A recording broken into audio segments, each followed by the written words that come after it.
En el fondo del océano, bajo toneladas de agua helada y oscuridad absoluta, un depredador silencioso acechaba.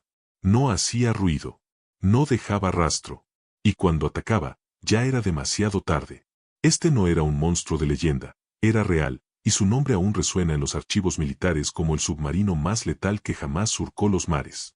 Estamos hablando del USS Tang, y su historia es tan increíble que parece imposible que haya ocurrido. Pero ocurrió.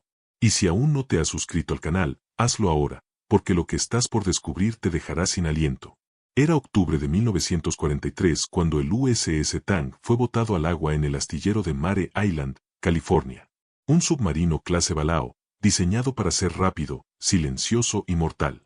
Pero no era el submarino lo que lo hacía imparable, era el hombre que lo comandaba. Su nombre era Richard O'Kane, un oficial de mirada penetrante y temple de acero que había aprendido el arte de la guerra submarina bajo el legendario comandante Dudley Morton, a bordo del USS Wahoo.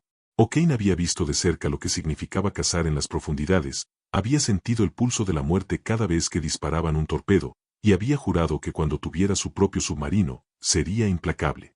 Y lo fue. Desde el momento en que tomó el mando del Tang, supo que su misión no era solo sobrevivir, sino destruir. Y vaya que lo hizo. El Tang zarpó en su primera patrulla de combate en enero de 1944, rumbo a las aguas controladas por Japón en el Pacífico. Las órdenes eran claras, hundir todo lo que llevará la bandera del sol naciente. Pero O'Kane no era de los que esperaban a que el enemigo apareciera, él salía a cazarlo. En su primera misión, el Tang hundió 5 barcos enemigos, incluyendo cargueros y buques de transporte que llevaban suministros vitales para las fuerzas japonesas. Cada torpedo que salía de sus tubos era una sentencia de muerte. Cada explosión bajo el mar significaba cientos de vidas perdidas en segundos. O'Kane no parpadea.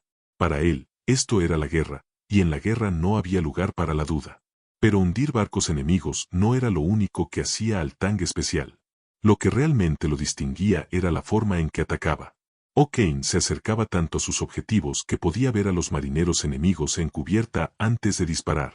Era una táctica arriesgada, casi suicida, porque cualquier error significaba que el Tang sería detectado y destruido. Pero O'Kane confiaba en su tripulación, y ellos confiaban en él. Y esa confianza los convirtió en una máquina de guerra imparable. En su segunda patrulla, el Tang hundió otros 10 barcos. 10. En una sola misión. Las aguas del Pacífico se tiñeron de rojo con el aceite y la sangre de los navíos enemigos que explotaban bajo sus torpedos. Los japoneses comenzaron a temer al submarino fantasma que aparecía de la nada y desaparecía sin dejar rastro. No sabían su nombre, no sabían quién lo comandaba, pero sabían que donde el Tang aparecía, la muerte lo seguía. O'Kane no se detenía. Cada vez que regresaba a la base, recargaba torpedos, combustible y víveres, y volvía a salir. No había descanso. No había tregua. Solo había caza. Y el Tang era el cazador perfecto. Pero lo que estaba a punto de ocurrir en su quinta patrulla cambiaría todo para siempre. Era octubre de 1944, y el Tang había sido despachado al estrecho de Formosa, una de las rutas marítimas más vigiladas y peligrosas del Pacífico. Las aguas estaban plagadas de destructores japoneses, escoltas armados y aviones de patrulla. Era un avispero. Pero O'Kane no tenía miedo. Tenía una misión, y la cumpliría. Durante días, el Tang se echó en las sombras, esperando el momento perfecto. Y entonces lo vio, un convoy masivo de barcos enemigos escoltados por destructores. Era la oportunidad perfecta. O'Kane ordenó aproximarse, y el Tang se deslizó bajo el agua como un tiburón al acecho. Los torpedos fueron cargados. Los tubos estaban listos. Y cuando O'Kane dio la orden, el infierno se desató. Los primeros torpedos impactaron contra los cargueros enemigos, desintegrándose en explosiones de fuego y metal retorcido.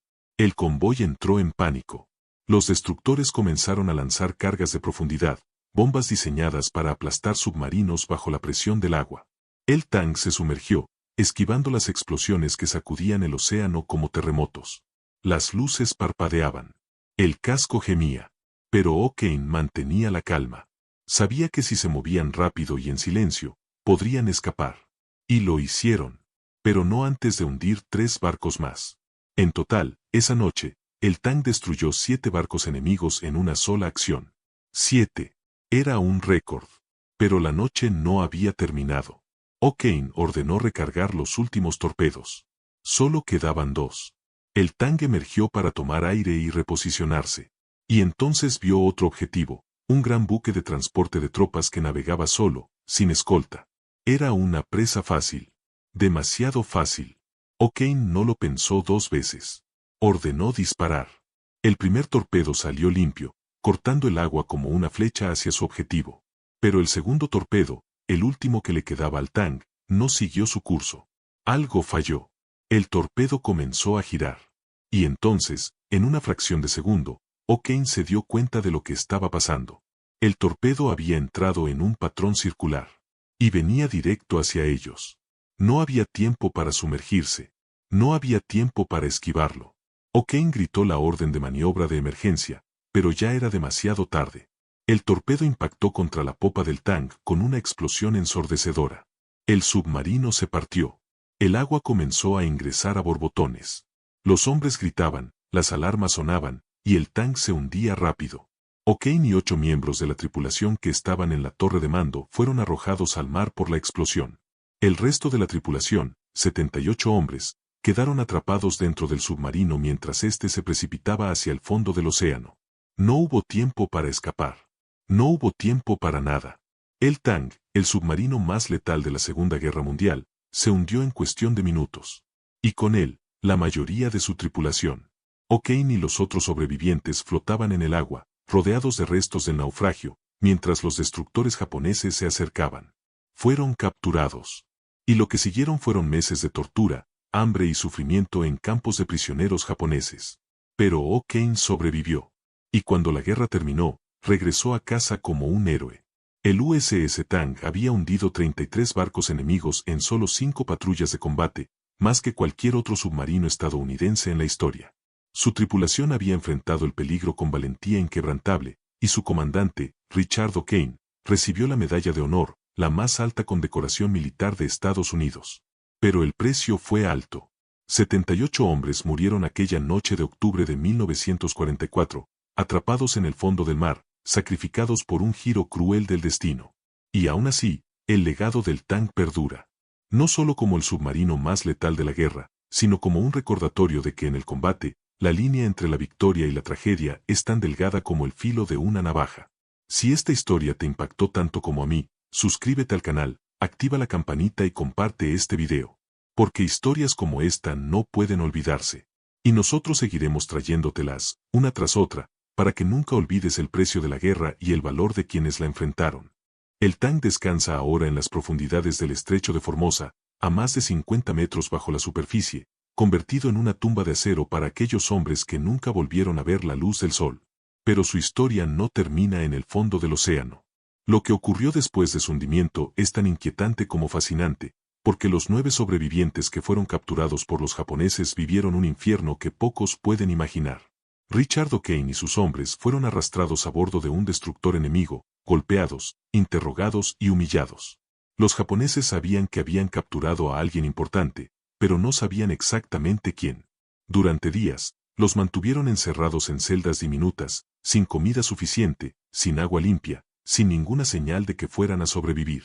Y cada día que pasaba, O'Kane se preguntaba si volvería a ver a su familia, si volvería a pisar suelo estadounidense, si todo lo que había hecho, todos los barcos que había hundido, todas las vidas que había salvado al acortar la guerra, habrían valido la pena.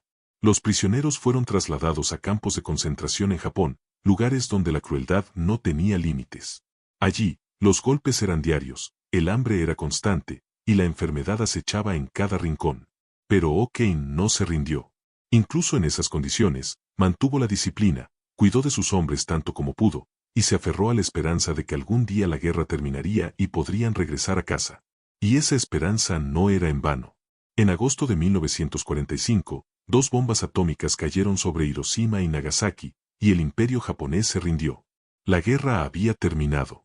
Y cuando las fuerzas estadounidenses liberaron los campos de prisioneros, O'Kane y sus compañeros fueron encontrados, demacrados, enfermos, pero vivos. Habían sobrevivido. Contra todo pronóstico, habían sobrevivido.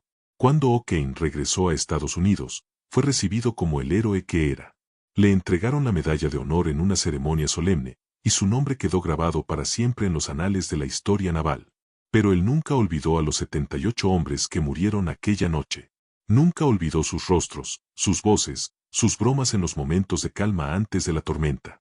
Cada vez que hablaba del Tang, lo hacía con una mezcla de orgullo y dolor, porque sabía que la gloria de sus victorias estaba manchada con la sangre de sus compañeros caídos.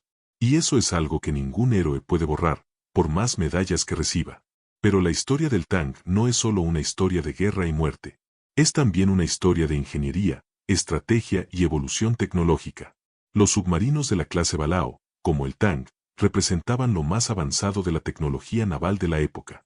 Eran más rápidos que sus predecesores, podían sumergirse más profundo, y sus motores diésel les daban una autonomía impresionante. Pero lo más importante era su capacidad de sigilo. Un submarino no es útil si puede ser detectado fácilmente, y los ingenieros estadounidenses habían perfeccionado el arte de hacer que estos leviatanes de acero fueran prácticamente invisibles bajo el agua. Sus cascos estaban diseñados para soportar la presión de las profundidades, sus motores eléctricos permitían desplazamientos silenciosos cuando estaban sumergidos, y sus sistemas de torpedos eran los más precisos del mundo. Pero ninguna tecnología, por avanzada que sea, puede reemplazar el factor humano. Y ahí es donde O'Kane y su tripulación marcaron la diferencia. O'Kane había aprendido de los mejores. Su mentor, el comandante Dudley Morton, era conocido por su audacia y su desprecio por las tácticas convencionales. Morton atacaba de noche, se acercaba peligrosamente a sus objetivos, y prefería el combate de superficie siempre que fuera posible, usando el cañón de cubierta del submarino en lugar de gastar torpedos. Esas lecciones quedaron grabadas en O'Kane, quien las perfeccionó y las llevó a un nivel completamente nuevo. Mientras que otros comandantes preferían atacar desde la distancia, usando el periscopio para calcular el ángulo de disparo, O'Kane se acercaba tanto que podía prescindir del periscopio y disparar a simple vista. Era una locura, una apuesta con la vida de toda su tripulación cada vez que lo hacía. Pero funcionaba. Y funcionaba porque O'Kane tenía un instinto casi sobrenatural para leer las situaciones de combate, para saber cuándo atacar y cuándo retirarse, para medir el riesgo con una precisión casi matemática. Durante su tercera patrulla, el Tang realizó una de las hazañas más audaces de la guerra submarina. Había detectado un convoy japonés que navegaba cerca de la costa, protegido por escoltas armadas y con aviones patrullando el cielo. Era una trampa mortal para cualquier submarino. Pero O'Kane vio una oportunidad. Esperó hasta la noche, cuando la visibilidad era mínima y los aviones no podían operar. Entonces, llevó al Tang a la superficie y se metió entre los barcos del convoy, literalmente navegando en medio de ellos, disparando torpedos a quemarropa. Los japoneses no podían creer lo que estaba pasando. Sus propios barcos explotaban uno tras otro, y no podían ver de dónde venían los ataques porque el Tang estaba tan cerca que se confundía con las sombras de los otros navíos. Cuando finalmente se dieron cuenta de lo que ocurría, era demasiado tarde.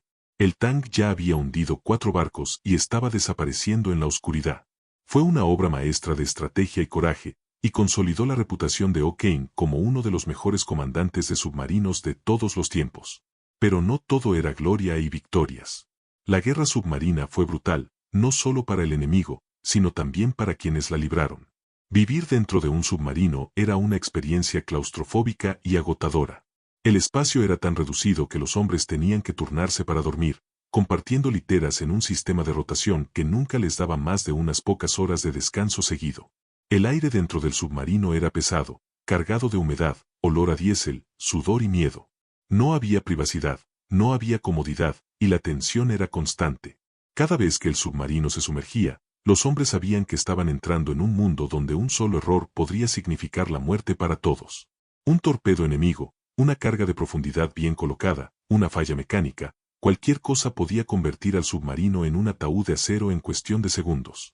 Y aún así, estos hombres lo hacían día tras día, patrulla tras patrulla, porque sabían que su trabajo era vital para ganar la guerra. El impacto del Tang y de otros submarinos estadounidenses en el Pacífico fue devastador para Japón. Aunque los submarinos representaban menos del 2% de la flota naval de Estados Unidos, fueron responsables de hundir más del 55% del tonelaje mercante japonés durante la guerra. Eso significa que más de la mitad de los barcos que transportaban alimentos, combustible, municiones y tropas para sostener el esfuerzo de guerra japonés fueron enviados al fondo del océano por submarinos como el Tang. Sin esos suministros, Japón no podía mantener sus fuerzas en el campo de batalla, no podía alimentar a su población, no podía sostener su economía de guerra. Los submarinos estrangularon lentamente al imperio japonés, cortando sus líneas de suministro una por una, hasta que ya no pudo seguir luchando. Y el Tang fue el más letal de todos, un depredador implacable, que nunca dejó de cazar hasta que el destino, en un giro cruel, lo detuvo. La ironía de que el Tang fuera hundido por su propio torpedo es algo que persiguió a O'Kane durante el resto de su vida. Los torpedos Mark 14, que equipaba a los submarinos estadounidenses, eran notoriamente problemáticos. Tenían fallos en sus sistemas de guía, en sus espoletas de detonación, y a veces simplemente no funcionaban como debían. Durante los primeros años de la guerra, los comandantes de submarinos se quejaban constantemente de que sus torpedos fallaban, que pasaban por debajo de los barcos enemigos sin explotar, o que explotaban prematuramente. Tomó años de pruebas y modificaciones antes de que los problemas fueran corregidos. Pero incluso después de las mejoras, los torpedos seguían siendo impredecibles. Y en la noche del 24 de octubre de 1944, esa impredecibilidad cobró la vida de 78 hombres y hundió al submarino más exitoso de la guerra. O'Kane siempre se preguntó si podría haber hecho algo diferente, si había alguna forma de haber evitado la tragedia. Pero la verdad es que no la había. Fue un accidente, un fallo mecánico en el peor momento posible. Y en la guerra, los accidentes matan tanto como las balas enemigas. Después de la guerra, O'Kane intentó regresar a una vida normal. Se retiró de la Marina con el rango de contraalmirante, escribió un libro sobre sus experiencias titulado Clear the Bridge, que se convirtió en un clásico de la literatura naval, y pasó sus últimos años dando conferencias y honrando la memoria de los hombres que sirvieron con él. Murió en 1994, a los 83 años, pero su legado sigue vivo. El USS Tang no fue olvidado. Su nombre fue honrado cuando la Marina de Estados Unidos bautizó a otro submarino, un submarino de ataque de clase nuclear, con el mismo nombre en 1968. Ese nuevo Tang sirvió durante décadas, patrullando los océanos durante la Guerra Fría, llevando el espíritu del submarino original a una nueva era. Y aunque el nuevo Tang fue dado de baja en 2006, el nombre sigue resonando en la historia naval como sinónimo de excelencia, valentía y sacrificio. Hoy en día, cuando miramos hacia atrás a la Segunda Guerra Mundial, tendemos a pensar en las grandes batallas terrestres, en los desembarcos en Normandía, en las bombas que cayeron sobre Berlín y Tokio. Pero bajo la superficie del océano, lejos de las cámaras y de los titulares, hombres como Richard O'Kane y la tripulación del Tang libraron una guerra silenciosa y mortal que fue igual de importante para la victoria final. Ellos no tenían el glamour de los pilotos de caza ni la gloria de los generales, pero tenían algo más valioso. Tenían coraje, tenían determinación, y tenían la voluntad de enfrentar lo desconocido cada vez que se sumergían bajo las olas. Y eso es algo que merece ser recordado, porque sin ellos, la guerra habría durado más, habría costado más vidas, y el mundo sería un lugar muy diferente. El océano guarda secretos que la tierra firme nunca conocerá. Y entre esos secretos, entre los restos de barcos hundidos y las sombras de batallas olvidadas, hay lecciones que aún resuenan hoy. La historia del USS Tang no es solo un relato de guerra, es un testimonio de lo que los seres humanos son capaces de hacer cuando están al límite, cuando cada decisión puede ser la última, cuando la línea entre la vida y la muerte es tan delgada que casi no existe. Y lo más sorprendente de todo es que estos hombres no eran superhéroes, no tenían poderes especiales, no eran diferentes a cualquiera de nosotros. Eran mecánicos, electricistas, cocineros, jóvenes recién salidos de la secundaria que un día decidieron servir a su país y terminaron convirtiéndose en leyendas. Pero el precio que pagaron fue inmenso, y eso es algo que no podemos ignorar. Cuando O'Kane regresó a Estados Unidos y comenzó a hablar sobre sus experiencias, muchos esperaban que contara historias de gloria y victoria. Y las contó, sin duda. Pero también habló de algo más profundo, algo que pocos veteranos se atreven a mencionar, el peso de la culpa. Cada barco que el Tang hundió llevaba cientos de hombres a bordo, marineros japoneses que también tenían familias, que también tenían sueños, que también creían estar luchando por una causa justa. O'Kane nunca romantiza esa realidad. Sabía que la guerra no tiene héroes puros, solo supervivientes y muertos. Y aunque cumplió con su deber de manera impecable, nunca olvidó que cada torpedo que disparó significaba vidas perdidas, madres que llorarían, hijos que crecieron sin padres. Esa es la verdad brutal de la guerra, una verdad que Hollywood rara vez muestra, pero que los hombres como O'Kane llevaron consigo hasta el último día de sus vidas. Y luego estaban los 78 hombres que murieron con el Tang. Cada uno de ellos tenía una historia, una vida antes de enlistarse, planes para después de la guerra. Algunos querían regresar a sus granjas, otros soñaban con abrir negocios, estudiar en la universidad, casarse, tener hijos. Pero todo eso se desvaneció en una fracción de segundo cuando el torpedo errante impactó contra su propio submarino. No hubo tiempo para despedidas, no hubo tiempo para pensamientos finales. Solo el agua fría entrando a raudales, la oscuridad absoluta, y luego nada. Sus cuerpos nunca fueron recuperados, siguen ahí abajo, en el estrecho de Formosa, en lo que se convirtió en su tumba. Y aunque sus nombres están grabados en monumentos y sus historias se cuentan en libros, la verdad es que el mundo siguió adelante sin ellos, como siempre lo hace, porque así es la guerra, te arranca vidas con brutalidad y luego espera que los que quedan sigan adelante como si nada hubiera pasado. Pero O'Kane no pudo hacerlo.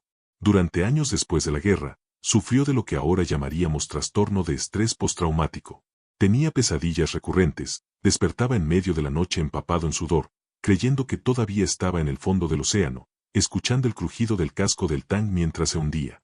Veía los rostros de sus hombres, los oía gritando su nombre, pidiendo ayuda que él no podía dar. Y aunque recibió honores y reconocimientos, aunque la nación lo celebró como un héroe, él sabía que una parte de él había muerto aquella noche junto con su tripulación. Esa es otra verdad de la guerra que pocas veces se menciona. Los que sobreviven llevan cicatrices que nunca sanan, heridas invisibles que los persiguen hasta la tumba. Y sin embargo, a pesar de todo ese dolor, O'Kane nunca se arrepintió de haber servido. Creía profundamente en la causa por la que luchó, creía que detener la expansión del imperio japonés era necesario, que cada barco que hundió acortó la guerra y salvó vidas a largo plazo. Y probablemente tenía razón. Los historiadores estiman que si la guerra en el Pacífico hubiera durado más, las bajas en ambos bandos habrían sido catastróficas. La campaña submarina estadounidense, con el Tang a la cabeza, aceleró el fin del conflicto al estrangular la economía japonesa y privar a sus fuerzas armadas de los recursos necesarios para seguir luchando. En ese sentido, los sacrificios del Tang y de otros submarinos fueron determinantes. Pero eso no hace que las pérdidas sean menos dolorosas, ni que las vidas perdidas sean menos valiosas. Lo fascinante de la historia del Tang es cómo se convirtió en símbolo de algo más grande que él mismo. En los años posteriores a la guerra, la Marina de Estados Unidos estudió exhaustivamente cada una de las patrullas del Tang, analizando las tácticas de O'Kane, estudiando sus decisiones, tratando de entender qué lo hacía tan efectivo. Y lo que descubrieron fue sorprendente. No era que O'Kane fuera temerario o imprudente, de hecho era todo lo contrario. Cada uno de sus ataques estaba meticulosamente calculado, cada maniobra había sido ensayada mentalmente antes de ejecutarla, cada riesgo había sido evaluado con frialdad. O'Kane entendía que en la guerra submarina, la diferencia entre el éxito y el fracaso no estaba en la valentía ciega, sino en la inteligencia, la preparación y la capacidad de adaptarse rápidamente a situaciones cambiantes. Y esas lecciones se incorporaron al entrenamiento de futuras generaciones de oficiales submarinos, convirtiendo al Tang no solo en el submarino más letal de la Segunda Guerra Mundial, sino también en una escuela de estrategia que moldeó la doctrina naval estadounidense durante décadas. Pero más allá de la estrategia y las tácticas, hay algo profundamente humano en la historia del Tang que resuena incluso hoy. Es la historia de hombres ordinarios enfrentando circunstancias extraordinarias, de liderazgo bajo presión, de confianza mutua en los momentos más oscuros. Cuando el Tang estaba bajo ataque, cuando las cargas de profundidad explotaban a su alrededor haciendo temblar el casco, cuando parecía que cada segundo podía ser el último, los hombres dentro de ese submarino no entraban en pánico. Confiaban en O'Kane, confiaban en sus compañeros, y esa confianza los mantuvo cuerdos y vivos. Ese tipo de cohesión no se construye de la noche a la mañana, es el resultado de meses de entrenamiento, de vivir juntos en espacios confinados, de compartir el miedo y la incertidumbre hasta que se convierte en un vínculo inquebrantable. Y cuando todo terminó, cuando el Tang se hundió y los supervivientes fueron capturados, ese vínculo siguió intacto. En los campos de prisioneros japoneses, O'Kane y sus hombres se cuidaban mutuamente, compartían lo poco que tenían, y se mantuvieron fuertes porque sabían que no estaban solos. Hay un relato particular que O'Kane contó años después, uno que revela mucho sobre el carácter de estos hombres. Durante su cautiverio, uno de los guardias japoneses, un hombre joven que no parecía tener más de 20 años, comenzó a mostrar pequeños gestos de humanidad hacia los prisioneros. Nada grande, solo pequeñas cosas. A veces les daba un poco más de arroz, otras veces miraba hacia otro lado cuando infringía alguna regla menor. Un día, O'Kane le preguntó por qué lo hacía, arriesgándose a ser castigado por sus propios superiores.